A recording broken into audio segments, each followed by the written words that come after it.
നിങ്ങൾ എപ്പോഴെങ്കിലും ചിന്തിച്ചിട്ടുണ്ടോ, മരണം എന്നത് ജീവന്റെ അവസാനമാകാതെ ഒരു സാങ്കേതിക തകരാറ് പോലെ പരിഹരിച്ച് തിരിച്ചു വരാൻ കഴിയുന്ന ഒരവസ്ഥയായിരുന്നെങ്കിൽ എന്ന്.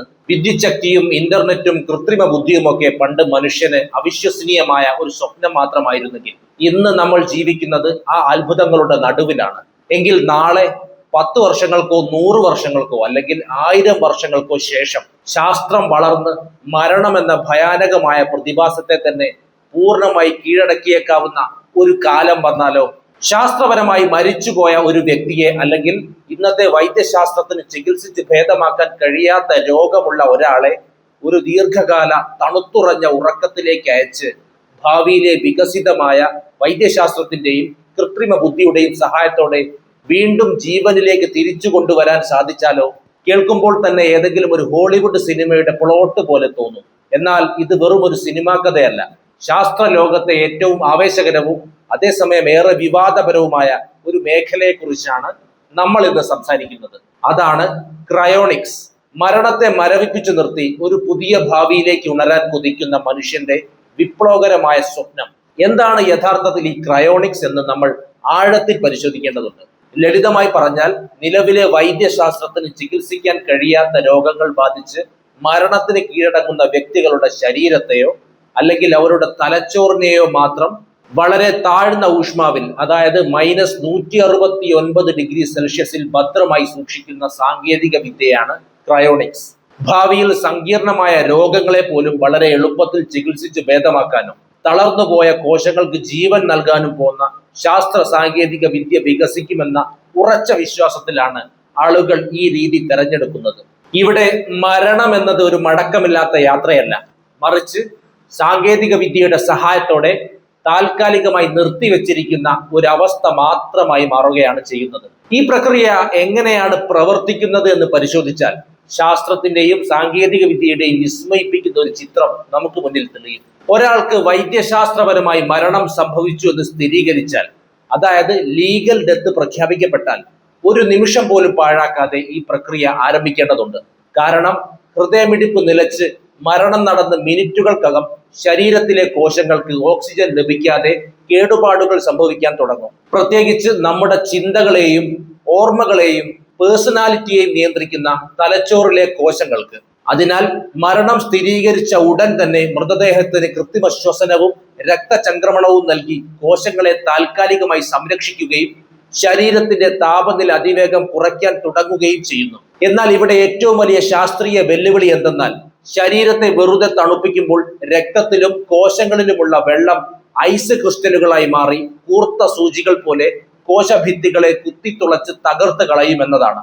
ഇതൊഴിവാക്കാൻ ശരീരത്തിലെ രക്തവും വെള്ളവും പൂർണ്ണമായും നീക്കം ചെയ്ത ശേഷം പകരം ക്രയോ പ്രൊട്ടക്റ്റൻസ് എന്ന് വിളിക്കുന്ന പ്രത്യേക രാസവസ്തുക്കൾ നിറയ്ക്കുന്നു. വിട്രിഫിക്കേഷൻ എന്ന് വിളിക്കപ്പെടുന്ന ഈ പ്രക്രിയയിലൂടെ ദ്രാവകം ഘനീഭവിച്ച് ഐസാകാതെ കണ്ണാടി പോലുള്ള ഒരു അമോർഫസ് അവസ്ഥയിലേക്ക് മാറുന്നു. ഇത് കോശങ്ങളിൽ ഐസ് രൂപപ്പെടുന്നത് പൂർണ്ണമായും തടയുന്നു. ഈ പ്രക്രിയയ്ക്ക് ശേഷം ശരീരം ദ്രാവക നൈട്രജൻ നിറച്ച വലിയ ക്രയോജനിക് സ്റ്റോറേജ് കണ്ടെയ്നറുകളിലേക്ക് മാറ്റപ്പെടുന്നു. അവിടെ -169° തണുപ്പിൽ അവർ വർഷങ്ങളോളം അല്ലെങ്കിൽ നൂറ്റാണ്ടുകളോളം കാത്തിരിക്കും വൈദ്യശാസ്ത്രത്തിന്റെ പുനർജന്മത്തിനായി. അനശ്വരത നേടാനും മരണത്തെ അതിജീവിക്കാനുമുള്ള ഈ ആഗ്രഹം ആധുനിക മനുഷ്യന്റേത് മാത്രമാണോ എന്ന് ചോദിച്ചാൽ ഒരിക്കലുമല്ല. ശാസ്ത്രീയ നാമത്തിൽ ക്രയോണിക്സ് എന്നത് അടുത്ത കാലത്ത് രൂപപ്പെട്ടതാണെങ്കിലും ഇതിന്റെ മാനസികമായ വേരുകൾ കിടക്കുന്നത് മനുഷ്യരാശിയുടെ പുരാതന ചരിത്രത്തിലാണ്. കാലങ്ങളായി മനുഷ്യൻ മരണത്തെ തോൽപ്പിക്കാൻ ആഗ്രഹിച്ചിരുന്നു. പുരാതന ഈജിപ്തുകാരുടെ മമ്മിഫിക്കേഷൻ പ്രക്രിയ ഇതിനൊരു ഉത്തമ ഉദാഹരണമാണ്. മരണാനന്തര ജീവിതത്തിൽ ആത്മാവിന് തിരികെ വരാനായി അവർ മൃതദേഹങ്ങൾ പ്രത്യേക രാസവസ്തുക്കൾ ഉപയോഗിച്ച് കേടുകൂടാതെ സൂക്ഷിച്ചു. തണുപ്പിക്കുന്ന രീതി ഇല്ലായിരുന്നെങ്കിലും ശരീരം നശിക്കാതെ സംരക്ഷിക്കുക എന്ന ബയോളജിക്കൽ പ്രിസർവേഷന്റെ ആദ്യ രൂപമായിരുന്നു അത്. ലോകമെമ്പാടുമുള്ള പുരാണങ്ങളിലും മതഗ്രന്ഥങ്ങളിലും ഇത്തരം കഥകൾ സമൃദ്ധമാണ്. മരണത്തിൽ നിന്ന് ഉയർത്തെഴുന്നേൽക്കുന്നതിനെ കുറിച്ചും വിശുദ്ധമായ സഞ്ജീവനി വിദ്യ ഉപയോഗിച്ച് ജീവൻ തിരികെ നൽകുന്നതിനെ കുറിച്ചുമെല്ലാം നമ്മൾ കേട്ടിട്ടുണ്ട്. കഠിനമായ തണുപ്പിൽ മരവിച്ചുപോയ ജീവികൾ ചൂടേൽക്കുമ്പോൾ വീണ്ടും ജീവൻ പ്രാപിക്കുന്നത് കണ്ട പുരാതന ഗോത്രവർഗക്കാരും ഇത്തരം അത്ഭുതങ്ങളെ വിശ്വസിച്ചിരുന്നു. ആധുനിക ചരിത്രത്തിലേക്ക് വരുമ്പോൾ 18ാം നൂറ്റാണ്ടിൽ ബെഞ്ചമിൻ ഫ്രാങ്ക്ലിനെ പോലുള്ള ചിന്തകർ തങ്ങളുടെ ശരീരങ്ങൾ വൈൻ വീപ്പകളിൽ സൂക്ഷിക്കാനും ഭാവിയിൽ ഉണരാനും ആഗ്രഹം പ്രകടിപ്പിച്ചിരുന്നു. എന്നാൽ ഇതിനൊരു ശാസ്ത്രീയ അടിത്തറ ലഭിക്കുന്നത് 20-ാം നൂറ്റാണ്ടിന്റെ മധ്യത്തിലാണ്. 1962 റോബർട്ട് എറ്റിംഗർ എന്ന ഭൗതിക ശാസ്ത്ര അധ്യാപകൻ എഴുതിയ ദി ഓപ്ഷൻ ഫോർ ഇമ്മോർട്ടാലിറ്റി എന്ന പുസ്തകമാണ് ക്രയോണിക്സ് എന്ന പ്രസ്ഥാനത്തിന് ശാസ്ത്രീയമായ തുടക്കം കുറിച്ചത്. അദ്ദേഹം ക്രയോണിക്സിന്റെ പിതാവായി അറിയപ്പെടുന്നു. തുടർന്ന് 1967 ജനുവരി 12 ഡോക്ടർ ജെയിംസ് ബെഡ്ഫോർഡ് എന്ന മനഃശാസ്ത്ര പ്രൊഫസറാണ് ലോകത്തിലാദ്യമായി ക്രയോ പ്രിസർവ് ചെയ്യപ്പെട്ട വ്യക്തിയായി മാറുന്നത്. അദ്ദേഹത്തിന്റെ ശരീരം ഇന്നും അരിസോണയിലെ അൽക്കോർ ഫൗണ്ടേഷനിൽ കേടുകൂടാതെ സൂക്ഷിച്ചിരിക്കുന്നു. ഇന്ന് ലോകമെമ്പാടും എത്ര പേർ ഈ രീതി തിരഞ്ഞെടുത്തിട്ടുണ്ട് എന്നറിയുന്നത് ഏറെ കൗതുകകരമാണ്. നിലവിൽ ലോകത്ത് Al Khor life extension foundation, cryonics institute, റഷ്യയിലെ ക്രയോറ തുടങ്ങിയ വളരെ ചില ചുരുക്കം സ്ഥാപനങ്ങൾ മാത്രമാണ് ഈ സേവനം നൽകുന്നത്. ഇപ്പോൾ ലഭിക്കുന്ന കണക്കുകൾ അനുസരിച്ച് ഏകദേശം 500-ലധികം ആളുകൾ അവരുടെ ശരീരം മുഴുവനായോ അല്ലെങ്കിൽ തലച്ചോറ് മാത്രമായോ ഇത്തരത്തിൽ ദ്രാവക നൈട്രജനിൽ മരവിപ്പിച്ച് സൂക്ഷിച്ചിട്ടുണ്ട്. കേവലം സാധാരണക്കാർ മാത്രമല്ല, പ്രശസ്ത ഭൗതിക ശാസ്ത്രജ്ഞർ, വ്യവസായികൾ, ശാസ്ത്രജ്ഞന്മാർ എന്നിവരെല്ലാം ഇതിൽ ഉൾപ്പെടുന്നു. കൂടാതെ ഭാവിയിൽ തങ്ങൾക്ക് മരണം സംഭവിക്കുമ്പോൾ ക്രയോ പ്രിസർവേഷൻ ചെയ്യാനായി ആയിരക്കണക്കിന് ആളുകൾ ഇതിനോടകം തന്നെ രജിസ്റ്റർ ചെയ്ത് കഴിഞ്ഞിട്ടുമുണ്ട്. വലിയ തുക ചിലവഴിക്കേണ്ടി വരുന്ന ഒരു പ്രക്രിയ ആയതുകൊണ്ടും സങ്കീർണമായ രീതികൾ ഉള്ളതുകൊണ്ടും നിലവിൽ വളരെ ചെറിയൊരു വിഭാഗം ആളുകൾ മാത്രമാണ് ഈ വഴി തിരഞ്ഞെടുക്കുന്നത്. എന്നിരുന്നാലും ക്രയോണിക്സ് എന്നത് പൂർണ്ണമായും വിജയകരമായ ഒരു സാങ്കേതിക വിദ്യയാണോ എന്ന് ചോദിച്ചാൽ ശാസ്ത്രലോകം ഇതിനെ ഒരല്പം സംശയത്തോടെ തന്നെയാണ് ഇപ്പോഴും നോക്കിക്കാണുന്നത്. കാരണം ഇതുവരെ ഇത്തരത്തിൽ മരവിപ്പിച്ചു വെച്ച ഒരു വ്യക്തിയെ പോലും വിജയകരമായി വീണ്ടും ജീവനിലേക്ക് തിരികെ കൊണ്ടുവരാൻ സാധിച്ചിട്ടില്ല. അത് ഇപ്പോഴും പരീക്ഷണ ഘട്ടത്തിൽ തന്നെയാണ്. ശരീരം തണുപ്പിക്കുമ്പോൾ സംഭവിക്കുന്ന സൂക്ഷ്മമായ കോശജ്വലനങ്ങൾ, ക്രയോ പ്രൊട്ടക്റ്റഡ് രാസവസ്തുക്കൾ ശരീരത്തിൽ ഉണ്ടാകുന്ന പാർശ്വഫലങ്ങൾ, വാർദ്ധക്യമോ മാരക രോഗങ്ങളോ മൂലം നശിച്ചുപോയ അവയവങ്ങളെ ഭാവിയിൽ എങ്ങനെ പൂർവ്വസ്ഥിതിയിലാക്കും എന്നതിനെ കുറിച്ചുള്ള അജ്ഞത എന്നിവയെല്ലാം ശാസ്ത്രത്തിന് മുന്നിലെ വലിയ ചോദ്യചിഹ്നങ്ങളാണ്.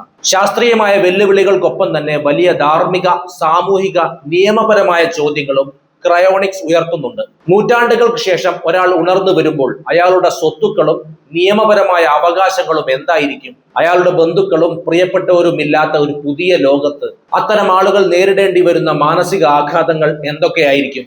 ഭൂമിയിലെ ജനസംഖ്യാ പെരുപ്പത്തെ ഇത് എങ്ങനെ ബാധിക്കും എന്നതെല്ലാം ശാസ്ത്രലോകവും തത്വചിന്തകരും ഏറെ ചർച്ച ചെയ്യുന്ന കാര്യങ്ങളാണ്.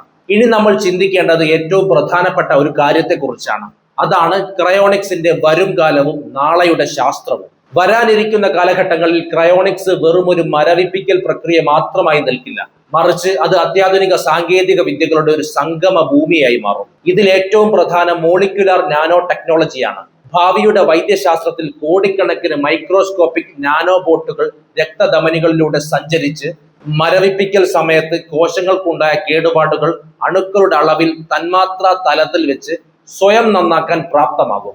സ്റ്റം സെൽ തെറാപ്പിയും 3D ബയോ പ്രിന്റിംഗും ചേർന്ന് വാർദ്ധക്യം ബാധിച്ചതോ രോഗം വന്നതോ ആയ അവയവങ്ങൾക്ക് പകരം പുതിയ യഥാർത്ഥ അവയവങ്ങൾ ലാബുകളിൽ നിർമ്മിച്ച് നൽകാൻ സാധിക്കും. കൃത്രിമ ബുദ്ധിയും ജനറ്റീവ് ബയോ ടെക്നോളജിയും സമന്വയിക്കുമ്പോൾ ഒരു വ്യക്തിയുടെ നിർജീവമായ തലച്ചോറിലെ ന്യൂറോണൽ നെറ്റ്വർക്കുകളെ ഡിജിറ്റലായി മാപ്പ് ചെയ്യാനും അവരുടെ ഓർമ്മകളെയും വ്യക്തിത്വത്തെയും പൂർണ്ണമായി വീണ്ടെടുക്കാനും അല്ലെങ്കിൽ ഒരു ഡിജിറ്റൽ അല്ലെങ്കിൽ കൃത്രിമ ശരീരത്തിലേക്ക് അപ്ലോഡ് ചെയ്യാനുമുള്ള സാധ്യതകൾ പോലുമുണ്ട്. ഇതിനെയാണ് മൈൻഡ് അപ്ലോഡിംഗ് അല്ലെങ്കിൽ കണക്ടോമിക്സ് എന്ന് ശാസ്ത്രലോകം വിളിക്കുന്നത്. കൂടാതെ ഭാവിയിലെ ബഹിരാകാശ ഗവേഷണങ്ങളിലും ക്രയോണിക്സ് വലിയൊരു നിർണായക പങ്ക് വഹിക്കാൻ പോകുന്നുണ്ട്. സൗരയൂഥത്തിന് വെളിയിലുള്ള മറ്റ് നക്ഷത്ര സമൂഹങ്ങളിലേക്കും ഗ്രഹങ്ങളിലേക്കുമുള്ള ദീർഘദൂര യാത്രകളിൽ ബഹിരാകാശ സഞ്ചാരികളെ നൂറ്റാണ്ടുകളോളം ഇത്തരത്തിൽ ക്രയോജനിക് സ്ലീപ്പിൽ സൂക്ഷിക്കുകയും ലക്ഷ്യസ്ഥാനത്ത് എത്തുമ്പോൾ ഉണർത്തുകയും ചെയ്യുന്ന സാങ്കേതിക വിദ്യ വികസിപ്പിക്കാനുള്ള ഗവേഷണങ്ങൾ നാസ ഉൾപ്പെടെയുള്ള സ്ഥാപനങ്ങൾ ആരംഭിച്ചു കഴിഞ്ഞു. അതിനാൽ ക്രയോണിക്സ് എന്നത് ഭൂമിയിലെ മരണത്തെ ഒഴിവാക്കാൻ മാത്രമല്ല, മനുഷ്യരാശിയുടെ ബഹിരാകാശ പ്രയാണങ്ങൾക്കും വഴികാട്ടിയാകും. മരണം എന്നത് ഒരു ജീവിയുടെ അവസാന ബിന്ദുവല്ല, മറിച്ച് പരിഹരിക്കപ്പെടേണ്ട ഒരു സാങ്കേതിക തകരാറ് മാത്രമാണ് എന്ന് വിശ്വസിക്കുന്ന ഒരു വലിയ കൂട്ടം ആളുകൾ ഇന്നും നമുക്കിടയിലുണ്ട്. ഭാവിയെക്കുറിച്ച് വലിയ പ്രതീക്ഷയുള്ളവരും പ്രപഞ്ചത്തിന്റെ രഹസ്യങ്ങൾ ഇനി വരാനിരിക്കുന്ന കാലഘട്ടങ്ങളിൽ കൺമുമ്പിൽ തെളിയുന്നത് കാണാൻ ആഗ്രഹിക്കുന്നവരുമാണ് ഈ അനിശ്ചിതത്വങ്ങൾക്കിടയിലും ക്രയോണിക്സിന് പിന്നാലെ സഞ്ചരിക്കുന്നത്. മരണത്തിന്റെ തണുത്തുറഞ്ഞ ഇരുട്ടിൽ നിന്ന് ഭാവിയിലെ ശാസ്ത്ര വെളിച്ചത്തിലേക്ക് ഉണരാൻ കാത്തിരിക്കുന്ന ആ മനുഷ്യർ ഒരുപക്ഷെ നാളത്തെ ലോകത്തിലെ ഏറ്റവും വലിയ അത്ഭുതങ്ങളായേക്കാം. പ്രകൃതിയുടെ നിയമങ്ങളെ തിരുത്തി എഴുതാൻ മനുഷ്യൻ നടത്തുന്ന ഈ പോരാട്ടം ജയിക്കുമോ അതോ ഒരു അപൂർണമായ സ്വപ്നമായി അവശേഷിക്കുമോ എന്നത് കാലം മാത്രം നൽകേണ്ട ഉത്തരമാണ്. എന്താണ് ഈ വിഷയത്തെക്കുറിച്ച് നിങ്ങൾക്ക് പറയാനുള്ളത്? എന്തായാലും കമന്റ് ചെയ്യൂ. നമുക്ക് മറ്റൊരു വിഷയവുമായി വീണ്ടും കാണാം. നന്ദി.